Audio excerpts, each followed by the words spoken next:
Black people should stay away from each other because as victims of racism, the racists have filled our minds full of poison. So whenever we come in contact with each other, the poison immediately begins to spread. Black people walk around full of poison. You can almost see it in our eyes. When we pass each other on the sidewalks, we're loaded with it. It's been put there. We weren't born with it. We didn't have that look in our eyes when we were little people, just little toddlers. We were wide open to the world, just like all people are when you're a toddler. But when you are in an evil system, a system that is designed deliberately to produce evil thoughts, to produce animosity, to produce violence, then that toddler, as he or she grows, begins to pick up the poison that's already here. And then the poison is spread as that person comes in contact, particularly with persons of like persuasion. This is why black people sitting on a bus, you can almost feel the atmosphere of hostility there. That's not a natural thing. That's artificial. And it's all put there by the white supremacists long before the bus was built, long before the people got on the bus. Every black person must realize this. So what do you do about it? Codification is all about what you do. You make sure that anything that you say to someone before you open your mouth is of constructive value.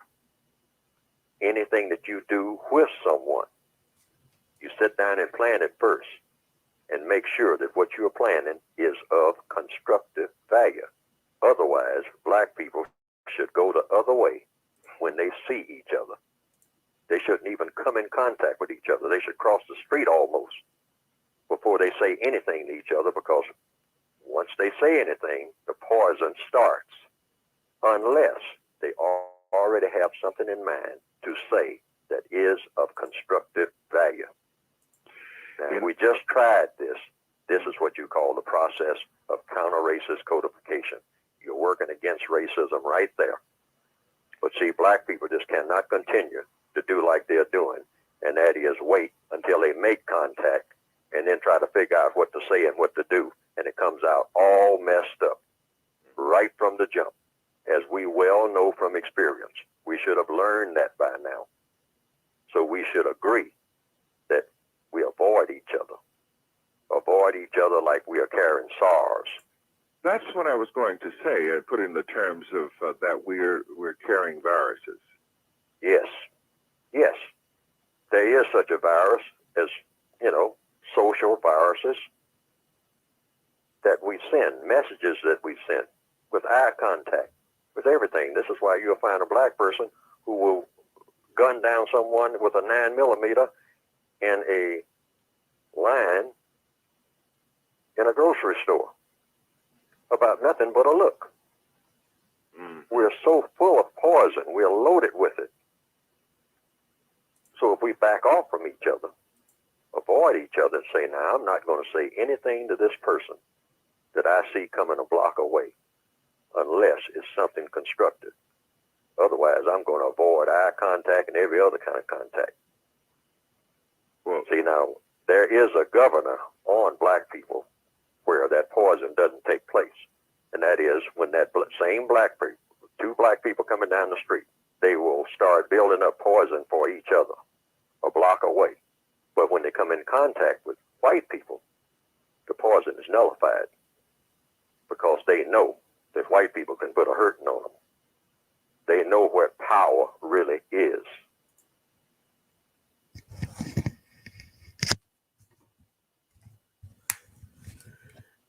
Yo, what's going on? What's going on? All right. And that's it with that. What's up, the human chapter? What's going on? Yeah. Some intellectual value, which is something that is almost extinct in this so-called black sector of YouTube, in which at one point in time it was bountiful. And you know, it's funny how within these spaces in YouTube, especially so-called Black YouTube, a lot of people use a content creator's number of video views and or subscribers as a form of currency. You know, they look at the value of a content creator's channel based upon how much views it have instead of the actual message in it. You know, saying your video have no views, your video have no views, and when people have that way of thinking on YouTube, the intellectual value of the space automatically goes away because now once again how people value a person's channel is not based on the message of that channel. It's based on how people view different YouTube channels now is based on the amount of views that it get. So when people are not paying attention to the message, then that means that any motherfucker can come out with some content and say any motherfucking nonsense. And as long as it gets a lot of views, then that channel is seen as valuable. So thus, anybody, and we all know, well, most of us know that on YouTube, when it comes to these Black spaces, the algorithm promotes Black dysfunction more than anything. The algorithm promotes Black dysfunction more than anything. So therefore, dysfunction is more promoted than intelligence, especially in these Black spaces of YouTube. Thus, the intellectual value of Black YouTube is gone. You know, there's a severe lack of intellectual value. As a matter of fact, a lot of channels on YouTube that possess a lot of intellectual value that actually teaches and gives certain knowledge and wisdom to people are some of the most underrated channels. We all know that. But let a so-called Black person on YouTube make a video that contains complaining about the opposite sex, or make a video that's about some type of fuckery. It's going to get a lot of attention because that's what the algorithm promotes, partially because that's what a lot of people within the viewing audience like. They love dysfunction. Dysfunction is what sells. Thus, any type of content, for the most part, that has any type of intelligence within it is not going to have that much views. And I saw this. And one example that I saw, and one example of this is shout out to my boy Sir Yahoo, right? I think on Sunday night, he was doing a live stream. And the live stream was on and popping. And it was funny because while he was live streaming, Big J Triple X was doing his stream, and I was watching Big J Triple X's stream. And you know, a lot of times when you watch a video and next to the video that you're watching, you have a whole list of suggested videos that you can click on, and the algorithm shows you the videos. So now one of the videos that was next to Big J Triple X's video while he was live streaming was Sir Yahoo's video. And I was like, that's funny, because the algorithm never showed me Sir Yahoo's video on the suggestion section next to a video that I'm watching. So I'm like, let me see what I'm like, wow, let me click on the video.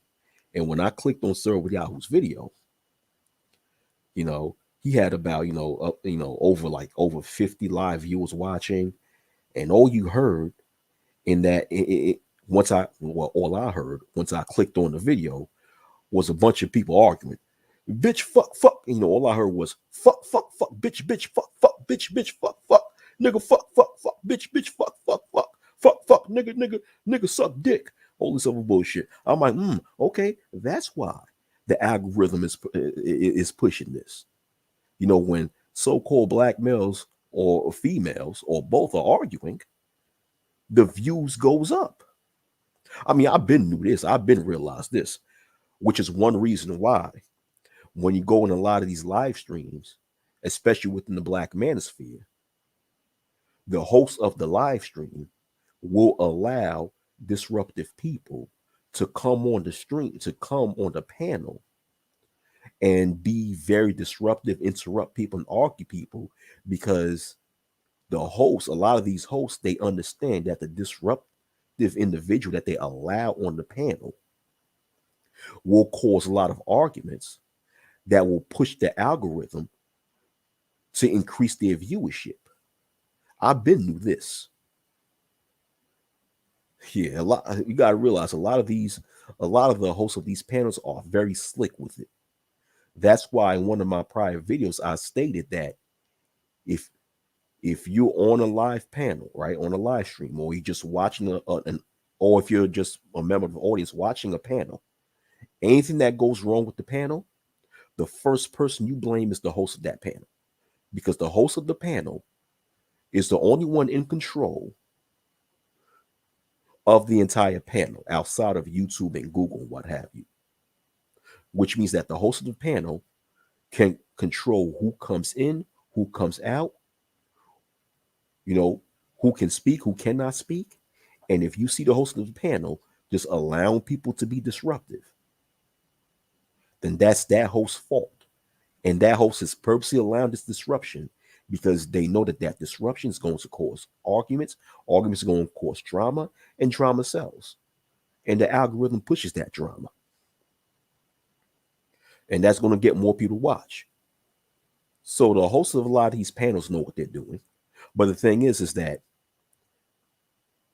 yeah, arguments and all that shit is going to increase the viewership in a lot of these live streams, but it comes at the expense of people being disrespected.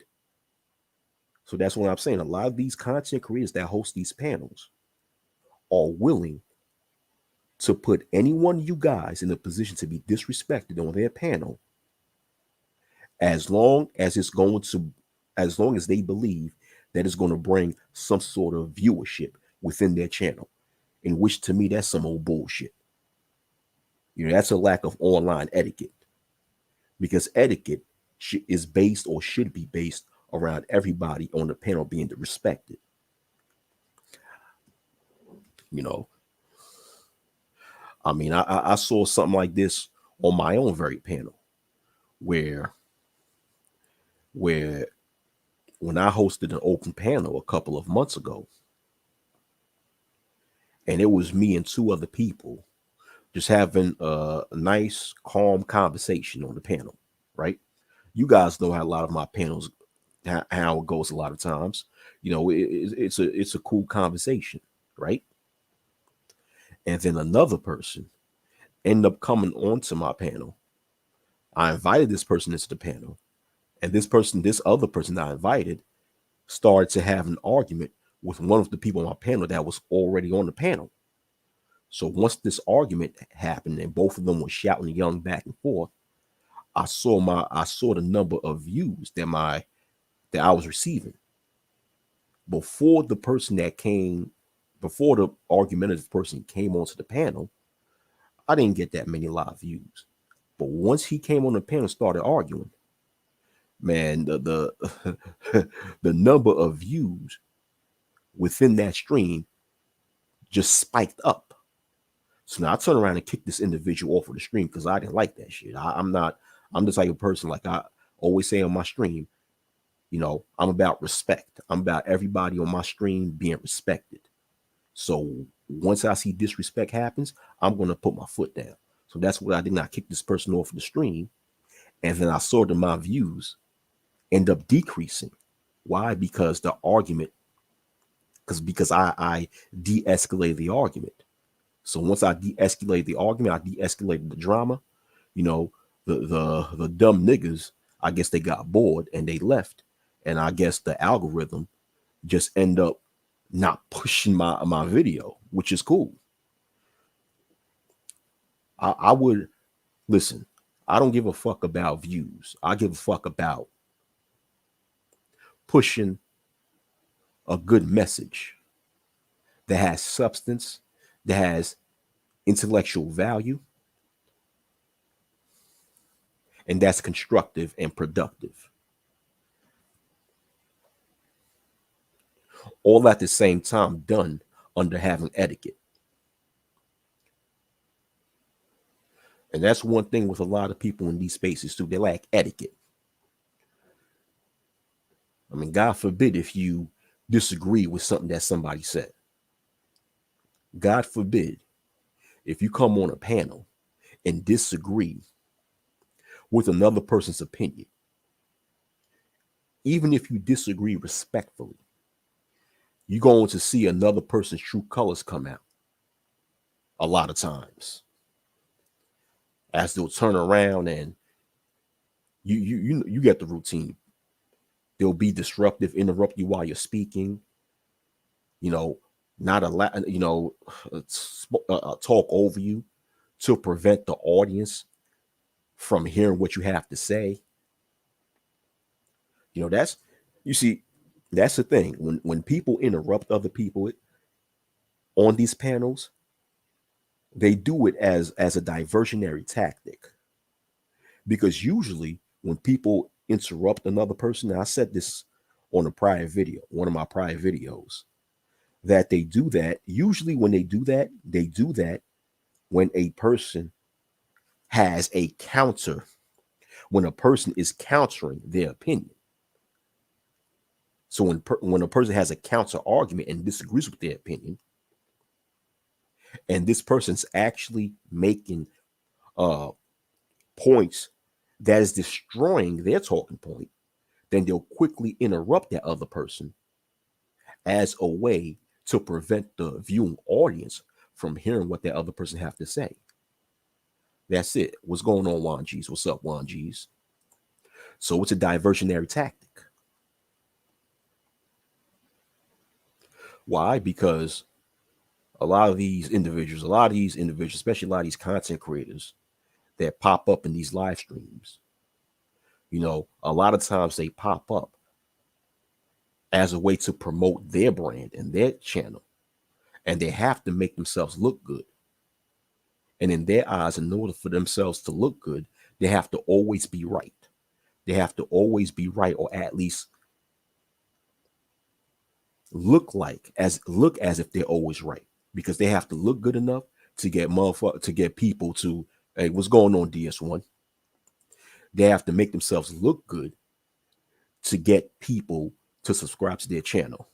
What's going on? Yeah, DS1 of Sheep Stay Sleep TV. Man, you doing some good work out there, bro. Hold on, let me give my man a wrench. You know, shout out to DS1 Ross of Sheep Stay Sleep TV. Shout outs to the Bishop. Shout outs to the Book of Ronin. Shout outs to the Crimson Cure and the whole A Game Nation. You know, yeah, shout out, say y'all doing some good work out there. Hold on, hold on for a minute. I want to give the brother a wrench. All right.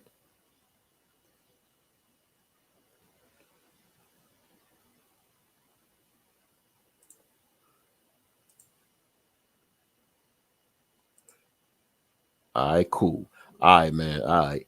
DS1, you are officially a moderator. All right. Okay, so all right. So oh yeah. And y'all subscribe to Juan G's also. Juan G's. Y'all subscribe to him also. Good channel, man. All right. But what I was saying, oh yeah. When these motherfuckers, a lot of these content creators who go on these live streams, they do that as a way to promote their channel and their brand. So one way that they promote their channel and their brand is that they have to always look good in front of the viewing audience, which means that they always have to look like the one that's right. I'm not saying they have to always be right, but they have to look like in the eyes in front of the eyes of the viewing audience as if they're always right. So if someone comes in the live stream with them and disagrees with something that they say, they will always try to utilize some sort of diversionary tactic to try to avoid the viewing audience from either hearing what they have to say or utilize some sort of logical fallacy to try to discredit the person disagreeing with them. So when it comes to people interrupting, it's usually done when someone disagrees. Then these individuals interrupt because, hey, listen, these individuals cannot have you go on a live stream in front of everyone on the panel and all the viewing audience and make them seem as if they're wrong, which will, in their eyes, make them look bad. So they have to do anything it takes to prevent you from making them look bad, even though deep down inside, they know that their argument is wrong. So they'll interrupt you while you're speaking. They'll try to gaslight you. And like I said before, they'll utilize some sort of ad hominem or motherfucking straw man argument. And that's a way to deceive the audience. Because, unfortunately, a lot of people in the viewing audience have bad comprehension skills. A lot of motherfuckers in the audience are fucking slow as hell. So they'll do things to deceive the audience, to make the person who disagrees with them look bad, to make themselves look good, even when the person who disagrees with them might be correct. And this happened to me a few days ago when I was on a certain live stream with this person that I thought was cool, man. Right? Let me tell you something. Okay, before I was on a live stream, I was sitting back and I was watching, right? And it was a live stream talking about real estate. So now this girl, this female that I thought was cool, she was on a live stream with some, another person that was hosting the stream.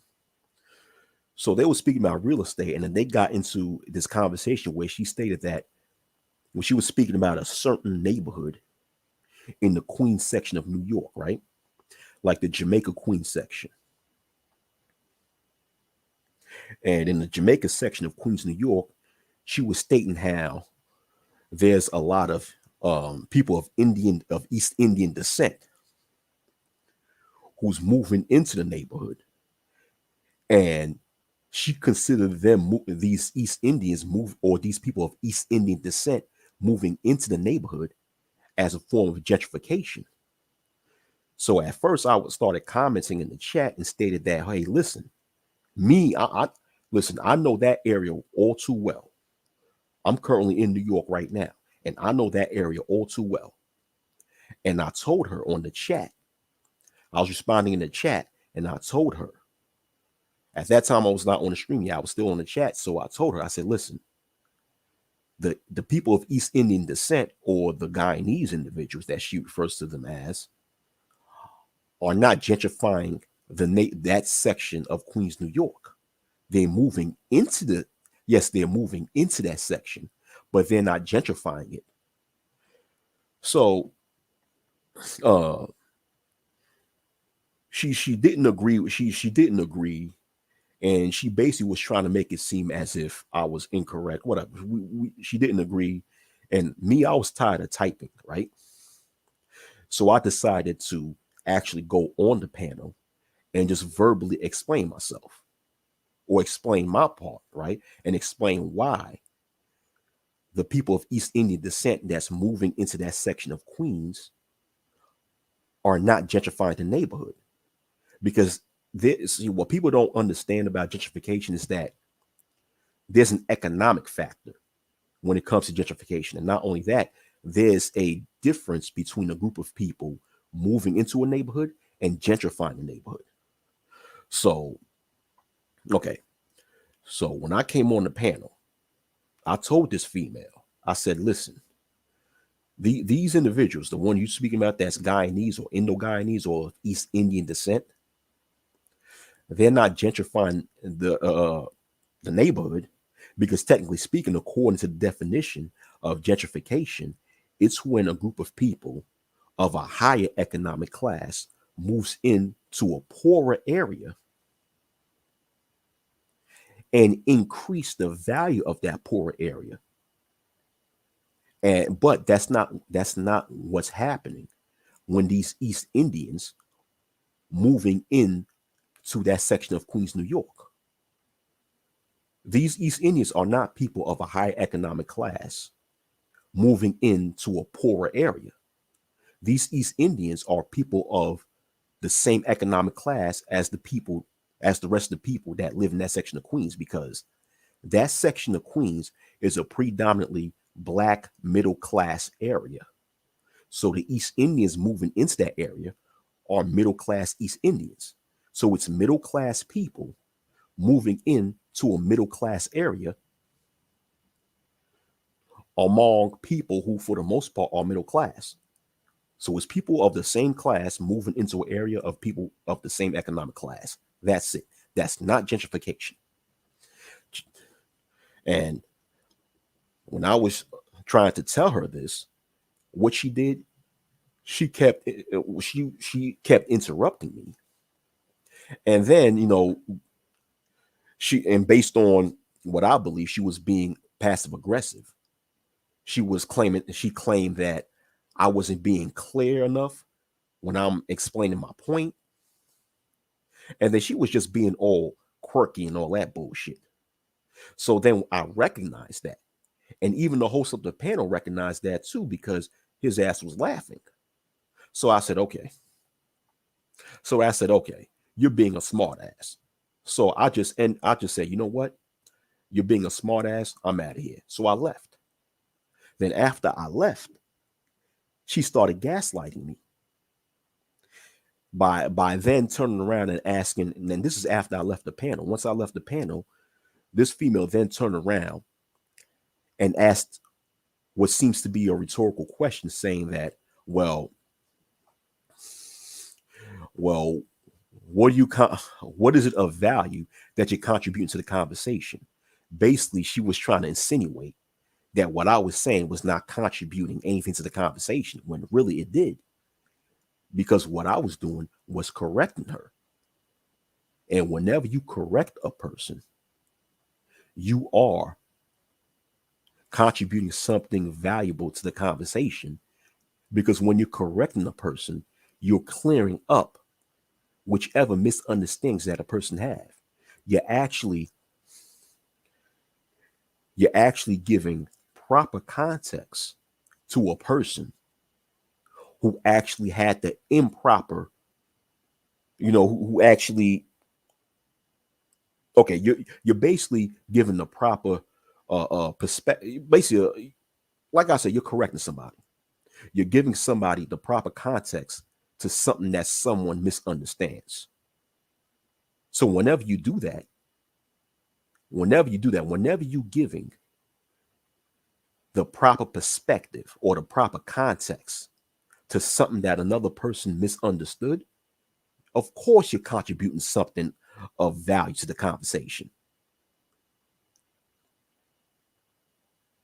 If someone says 2 + 2 = 5, and I respond to them, I said, nah, brother, 2 + 2 does not equal 5. 2 + 2 = 4. This is why. I'm contributing to something valuable to that conversation, because I'm correcting that individual. Whenever you correct someone, you're always contributing to some sort of value in that conversation. But once again, this female was trying to make it seem that I was not doing that by asking that rhetorical question, or by what it seems to be a rhetorical question, because she was trying to gaslight me. She was trying to, and when people gaslight you, they do that to try to discredit you on front of everybody, and in this case, in front of the viewing audience, in order to make it seem that you're incorrect about what you're saying, and as a way to discourage the viewing audience from listening to what you have to say, even when what you had to say was correct.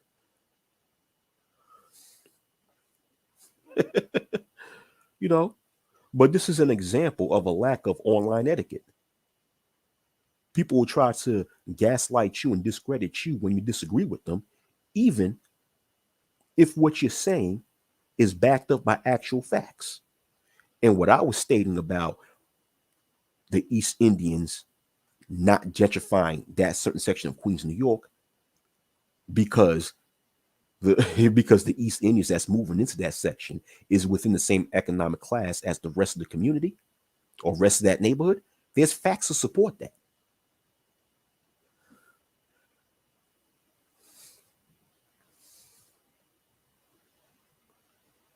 But nonetheless, she had to try to gaslight me because she felt that by me correcting her, proving that by me correcting her and showing her how her opinion is incorrect, she feared that it would have made her look bad in front of the viewing audience.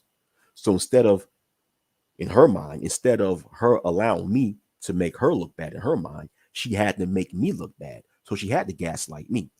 And then and then she also made another smart comment, basically stating that I just came on the stream just to say something, just to have something to say, which is another gaslight.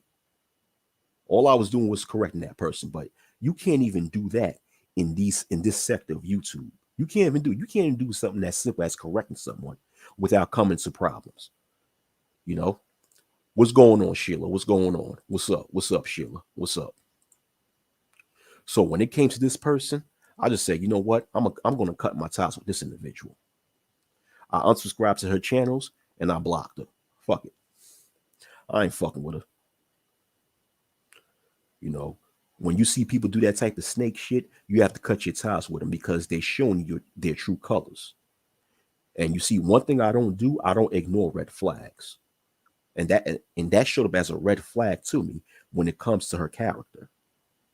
If you're going to do something as trying to gaslight someone and interrupting someone while they're speaking, just because they was attempt to correct you on something that you said, then it's time for you to cut ties with that individual.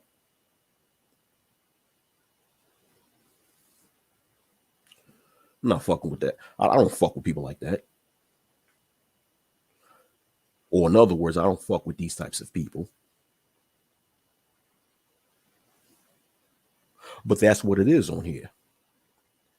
And on that stream, I don't think that a lot of the viewing audience peeped what I just peeped. See, what I just told you guys, I don't think a lot of the viewing audience that was watching that stream actually observed that. See, I observed it. I saw that. But a lot of people on here, they like I said, a lot of people on here, a lot of viewing audience are fucking dumber than a box of rocks. See, one thing with the viewing audience on YouTube, see, another reason why a lot of jackasses have so much popularity on YouTube is because a lot of the viewing audience is split into two. What's going on, CCN TV? What's going on? What's up? What's up? What's up? A lot of the reasons why, like I said before, a lot of fuck ups are so big on YouTube and can get away with doing a lot of bullshit on YouTube is because you have a lot of the viewing audience, like a large portion of the viewing audience that's split into two. You have one section of the viewing audience that have absolutely no comprehension skills. They can't comprehend a goddamn thing. They can't comprehend a fucking asshole. They can't comprehend the difference between a fucking asshole and the top of their fucking head. And then you have another portion of the fucking viewing audience that they actually comprehend certain things, but they don't care because they're looking to be entertained. And a lot of them are entertained by seeing drama and disrespect unfold in a lot of these live streams. So a lot of them would actually support and push the problematic content creators or the problematic individuals on here. You know what I'm saying? They'll do that. you know. And when it comes back to when it goes back to the sector of the viewing audience that can't comprehend shit, the little retards with bad comprehension skills, you know, those motherfuckers don't even understand the difference between when someone trying to gaslight you versus when someone is actually trying to correct someone. Like, I don't get a lot of people on here, man. I mean, a lot of people are just some very dumb motherfuckers, man. And this whole notion where niggas is out here complaining about the opposite sex and shit. God damn. I mean, there's a difference between critiquing the opposite sex and crying about the opposite sex. But yo, hold on for a minute. Y'all hold on for a minute. I'll be right back. All right. I'll be right back. Hold on.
All right, I'm back. I'm back, yo. I'm back, guys. Yeah.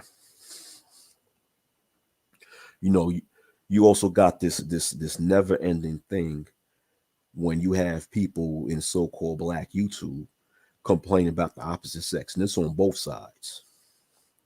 It's on both sides. I mean, it's one thing for a person to critique the opposite sex, and it's another thing to cry and complain about the opposite sex. You know, I don't find anything wrong with giving constructive criticism, with critiquing the bad behavior of the opposite gender, whether it's males critiquing females or females critiquing males. If it's constructive criticism, which means just being non-biased,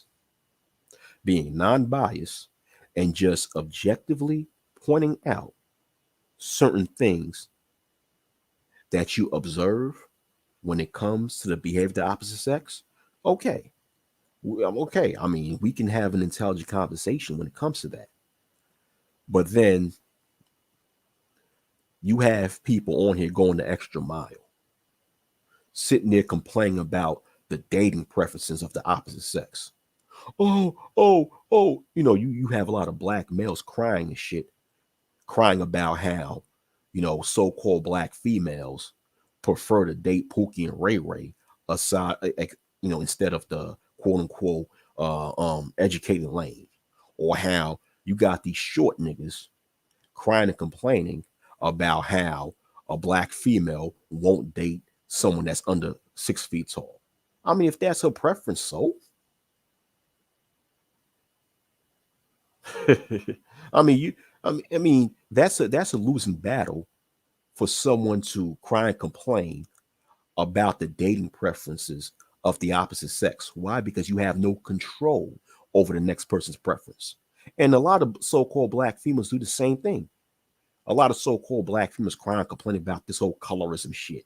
Oh, colorism. And what it really is is females of a certain complexion just mad that black males that they find attractive, is with or find lighter complected females attractive. That's all it is, man. That's all. And then you have that pretty privilege bullshit. What the fuck is that pretty privilege? Once again, that's someone, people on the internet crying and complaining about the dating preferences of other people that they have no control over. Pretty privilege.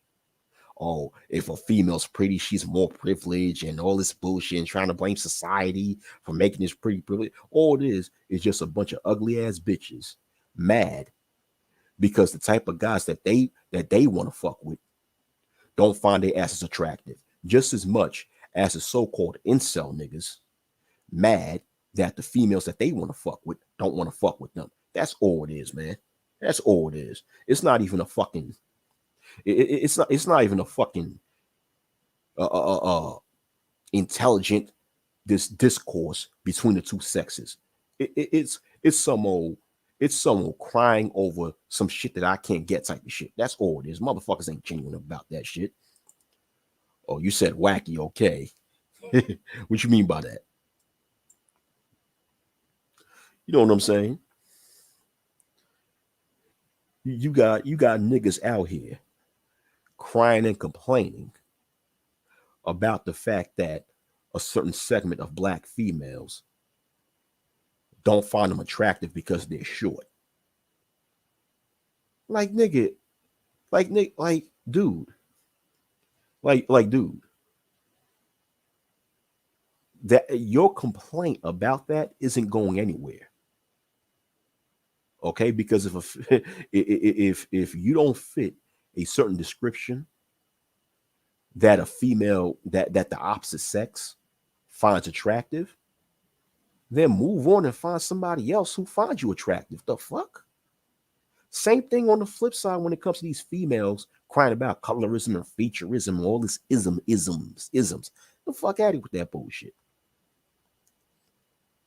You know, if you happen to be a darker complected black female and some dude prefer to be with a lighter complected black female, move the fuck on. There's brothers out here that find darker complected females attractive.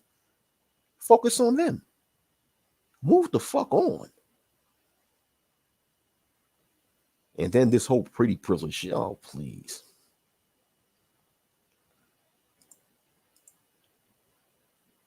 Yeah. Yeah, I mean, CCNTV. Yeah, when it comes to chattel slavery in the Western Hemisphere, yes, there was a colorism thing that took place.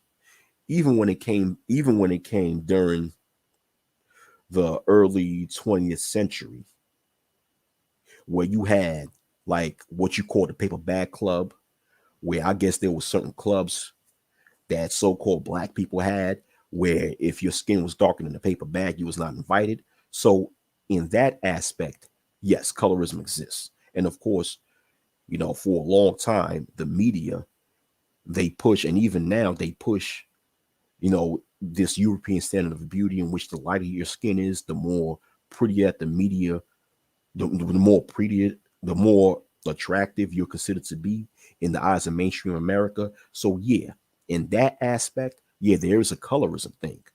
But what I'm saying is that a lot of the so-called black females online who complain about colorism, they're not complaining on a socio-economic level. They're complaining about it just because the motherfuckers that they find attractive don't want to fuck with them. And they think it's because of their skin color, where really they probably don't fuck with you because you probably a crazy ass bitch. You get what I'm saying? Yeah. You know what I'm saying? But they want to put some sort of wokeism to that bullshit. Fuck out of here. You know? Yeah. You know, like you know, well, I'm not even going to name some names. But also when it comes to that, what's that you know, when what's that shit, the divestment community, you know, the divestment community, you have a lot of so-called black males on here who will always trying to get at these divestment black females. You know, when Crystalline Carrison first came on YouTube and she was promoting, you know, her little Oh, I said I was not going to say no names, but fuck it. It popped out. But when Crystalline Carrison promoted her little bullshit about, dating non-black males, you had a lot of so-called black males on YouTube that was basically getting at her for years, responding to her, talking about her, getting at her for years, not knowing that all they was doing was getting her free marketing and making her more popular. Because they was, because personally, what it seems to me that they felt upset at the fact that she preferred to be with non-black, she preferred to date non-black males, which you shouldn't give a fuck about. And that's the same thing when it comes to this divestment community, where a lot of black males, even in the so-called black manosphere, a lot of them were trying to get at the divestment community because they just don't like the idea of so-called black females dating males of other races and stuff like that. In which, nigga, you shouldn't give a fuck about because, like I said before, you have no control over the dating preference of another adult. What the fuck? Nigga, I don't give two shits about some goddamn divestment community.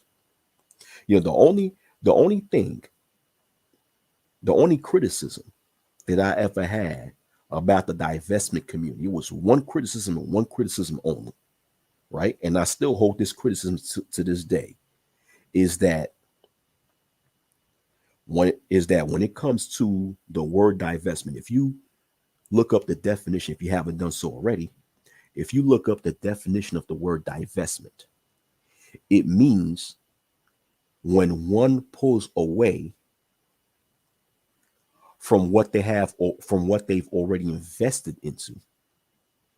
When one remove their investment from something. Like, for example, if I have money invested on Google stock and I remove my investment from Google stock, then I'll be divesting from Google. But in order for me to divest from Google, first I would have to invest something in Google. So my thing with the divestment community is, what resources have you invested in Black America for you can divest from Black America? See, because the divestment community, they always claim that they're divesting from so-called Black America, aka Blackistan. But they haven't invested anything within quote unquote Blackistan in order to divest from Blackistan. So that's really my only criticism with the divestment community. Outside of that, I don't give a fuck about them niggas. If they want to date, if these divestment black females want to date some Caucasian dude or some Asian dude or whoever, they can go ahead. I mean, shoot, it's they pussy. They could do what the fuck they want with they pussy. Shit. Fuck. You know what I'm saying? You ain't my bitch. Fuck, I give a fuck who you fucking. You know what I'm saying? Shoot, my only thing with them is that they claim that they need to utilize a new label outside of divesting. Because in order for you to divest from something, you would have to invest resources in that thing first and then pull your resources away from what you have invested from. But these motherfuckers haven't invested anything into, for the most part, into Black America. So they're not divesting from anything. That's my only thing with the divestment. That's my only thing with the divestment community online. That you got to change your fucking name, change your fucking label, because you taking that label out of context. What's going on, Rashawn Benton? What's going on?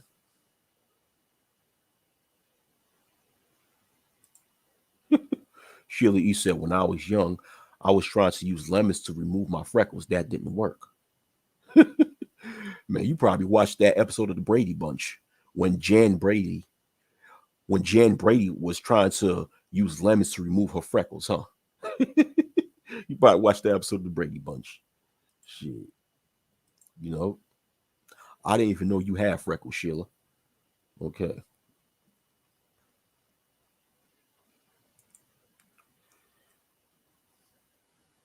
CCN TV says for many it's about the challenge to be king toxic masculinity. Word, word. You know, and then oh yeah, so you did watch the episode of the Brady Bunch. Look at that. Was it Jan Brady or Cindy Brady that was trying to remove their freckles with lemons? Was it Jan or Cindy? You know, Jan was the middle sister, right? Jan Brady was the middle sister, and Cindy was the youngest sister. So I don't know any one of them. They was I remember the episode where they was trying to use lemons to remove their freckles from their face. Yeah, but what was I saying? Yeah, but then you also have okay. There's also another dynamic. Oh, that was Jan. Oh, that was Jan Brady. Okay, I was right the first time. All right. Yeah. Yeah. I remember growing up watching the Brady Bunch, man. I mean, I'm not old enough to have watched it when they was airing new episodes because that was like the 60s and the 70s. I was not even born back then. But when I was growing up in the 1990s, I grew up on the reruns of the Brady Bunch because Sheila, you was around in the 1990s where on television they were simulcasting a whole lot of the old school sitcoms from back in the 60s, 70s, and 80s, like the Brady Bunch, Sanford and Son, Good Times, The Jeffersons, Different Strokes. You know, what else? What else? I Dream of Jeannie. I Love Lucy. Um, Good Times. I think I said Good Times already. Charles in Charge, the Hogan Family. You know, the Wonder Years. The Wonder Years. That's my favorite sitcom. The Wonder Years. Uh, what else? Yeah, Flip Wilson. Flip Wilson. Yeah, you too, right? CCN TV. You too, right? Yeah, yeah, yeah. I remember that. All them old school shows. Yeah, yeah. Three's Company. Yes, Three's Company, and another great show, All in the Family. I remember All in the Family. All in the Family with Patrice O'Neill. I mean, All in the Family. That was like one of the only shows where a Caucasian guy got away with saying some racist shit, but was funny as hell. It's like he was saying some racist shit, but it was funny, but at the same time had some truth in it. Yeah, yeah. Oh, $1 Million Man. Oh, I never heard of that. I never heard of $1 Million Man. Yeah. I remember MASH. Yeah, good times. Good times. Yeah. Remember MASH? Yeah, MASH. But all right, going back to what I was saying, right? But even on so-called black YouTube, you have another dynamic where you have these fake pro-blacks, I call them the fake pro-blacks, trying to dictate who mainly so-called black males should mate with or should date or should have relations with. Talking about if you're black, you should only date black, you should only do this, and it's like, okay, why are we trying to dictate what other adults should do when the reality is we have no control over what another adult does? That's common sense. We're trying to control something that we don't have control over, which is over another adult. I mean, really? You have, these fake pro blacks that trying to throw these barrage of shaming tactics to so-called black males who do not exclusively date females within their own race, and they do that also with so-called black females. And it's like, I don't have anything against so-called black people marrying and dating each other, but neither do I have anything against interracial relations also. I mean, to me, as long as people are happy with the people that they're with, that's all I care about. I mean, this is reality. And reality, okay, this is reality. We live in 2021, right? This is 2021, and we live at a time where a large sector of so-called black people in America grew up in communities where there was in the same proximity of people of other races, went to school with people of different races. So when you're in that proximity of people of different races, your chances of being in an interracial relationship is even higher. People work around people of different races, and even now, when you look at social media and what have you, people meeting up by seeing each other from social media, dude. Dude, you have to expect people of different races and or ethnic groups dating each other. This is reality. You got a certain segment of so-called black people in America that grew up in predominantly quote unquote white communities or white neighborhoods, who went to school, or who probably were the only so-called black people in their school. So culturally, they're going to relate more to middle America or mainstream America, or what we call white America. Thus, you can't be surprised if they are in an interracial relationship or marriage with a so-called white person, because they're related, because that's who they relate to, because that's who they grow up around most of their lives. What's going on, Perfect Timing? What's up? What's up? All right, Sheila, you have a good night. Have a good night, Sheila. Have a good night.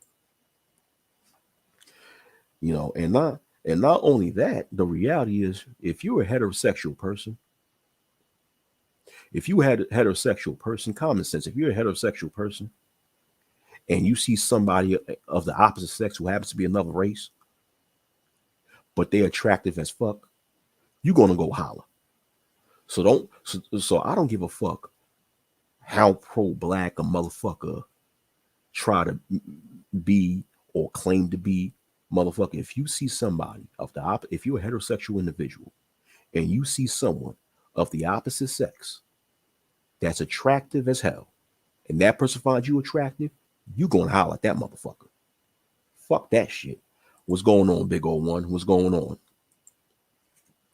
You gonna holler at that motherfucker. Shit. Fuck out of here, man. So when you got these fake pro-blacks talking about this fake black love and shit like that, man, and trying to utilize that disingenuously to try to dictate or shame so-called black people, or trying to shame so-called black people from into exclusively dating people within their own race, man, that's not gonna work, man. That's not gonna work. Yo, dog, big old one, big old one. Nah, don't do that, man. Don't do that disrespect shit, man. Don't do that. Don't do that. Not in my house, man. Not in my house.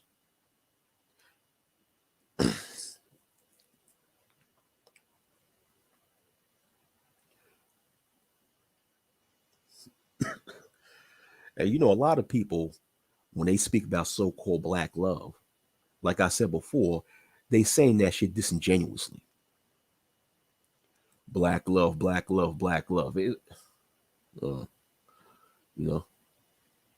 Oh, what's going on, Pure Butterfly? What's up? What's up, Pure Butterfly Spirit? all right, you joking? All right, okay. If you just playing around, cool. All right, cool, cool. No problem. But you have these fake pro blacks that promote this black love thing. Now, once again, like I said, I don't have a problem with of course, with so-called black people marrying and dating each other. Of course not, right? But when you have a lot of these fake pro blacks on the internet that put this hashtag black love, and then say some dumbass shit like black love is a revolutionary thing. I'm like, hold on for a minute. I sit back and I think about that bullshit, right? What's going on, Tyrone Church? What's up? What's going on? Yeah, pure butterfly. You just missed Sheila because Sheila, she said good night and she said she out of here. But okay, so I step back and I observe this a little bit. I'm like, hold on. Black love is a revolutionary thing, according to some of these fake ass pro blacks online, right? So I'm like, hold on for a minute. Statistically speaking, as far as in America, right, the majority of so called black people have always married with inside their own race.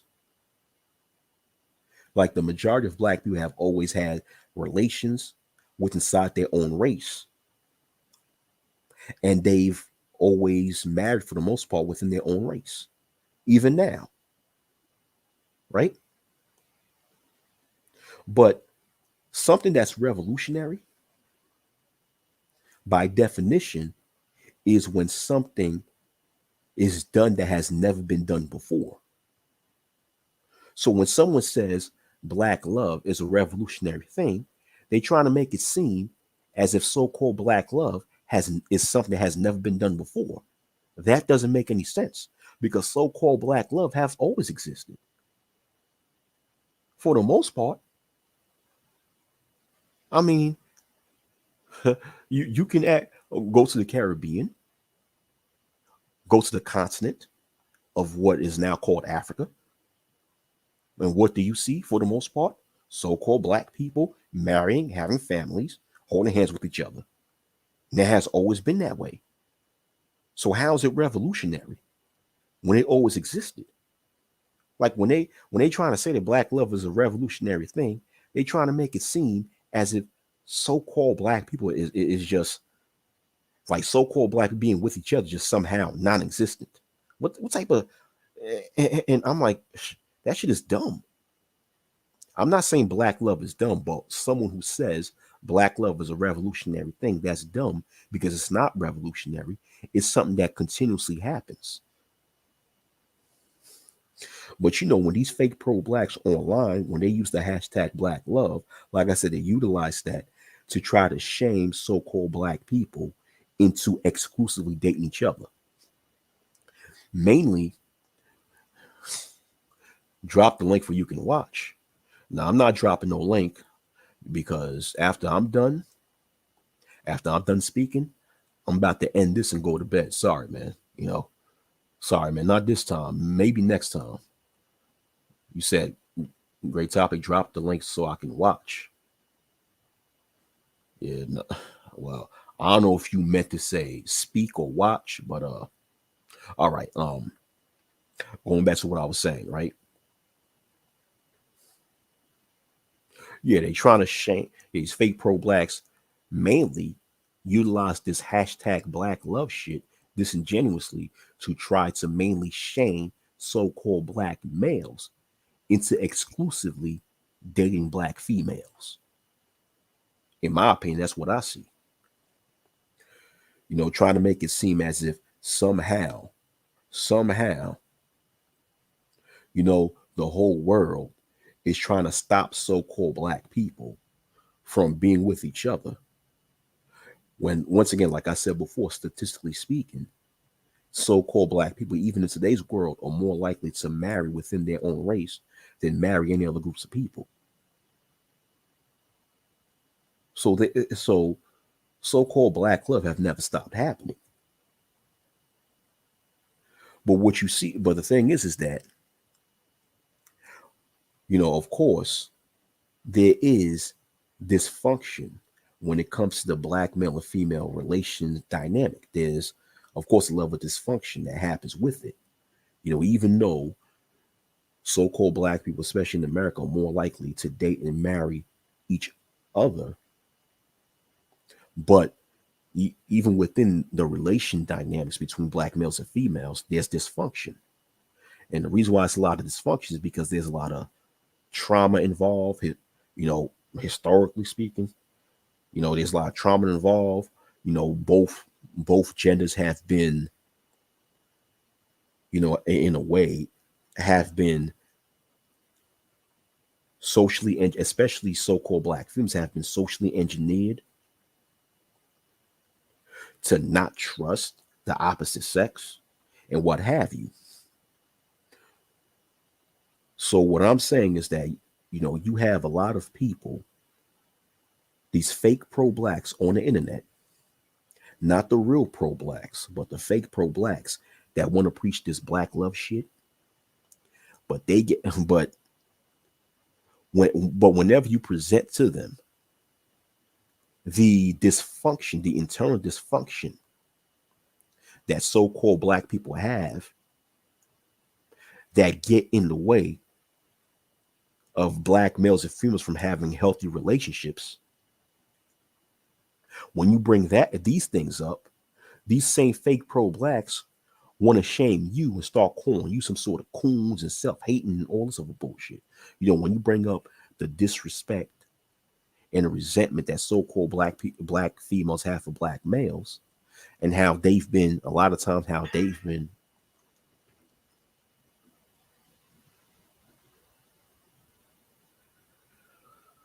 and a lot of times how they've been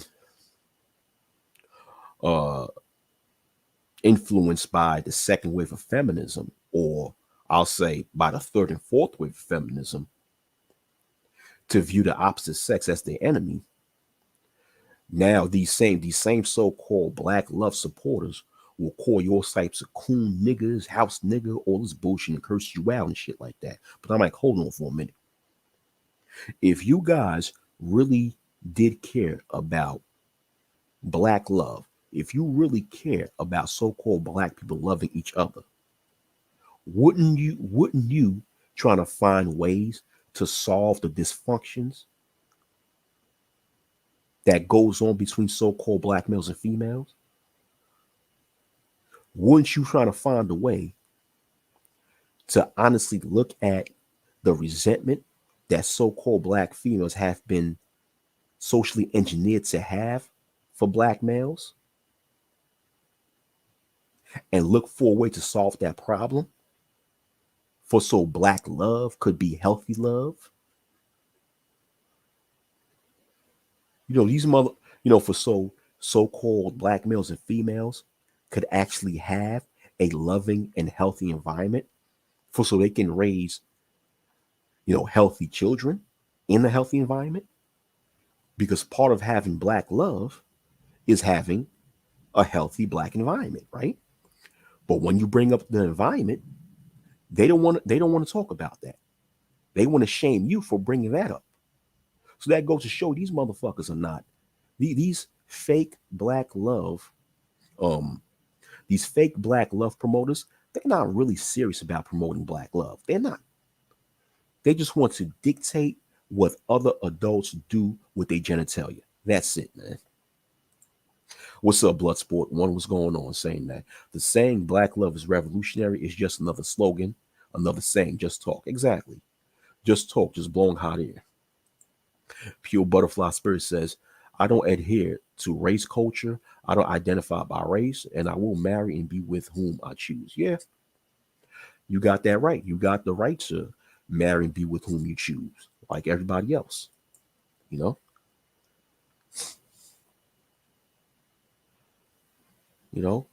But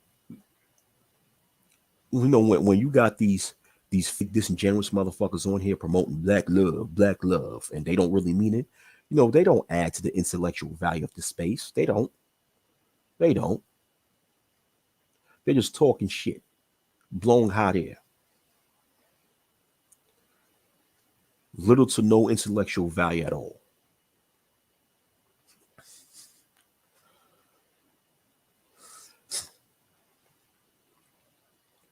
You know, but that's it with me rambling on. It was just a rant. I was just sitting there ranting. But man, I made like what? I did like 4 videos today. You know, I did like 4 videos today.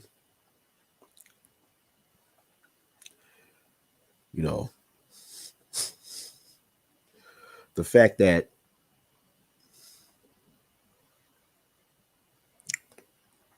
let me say this. I have something to say.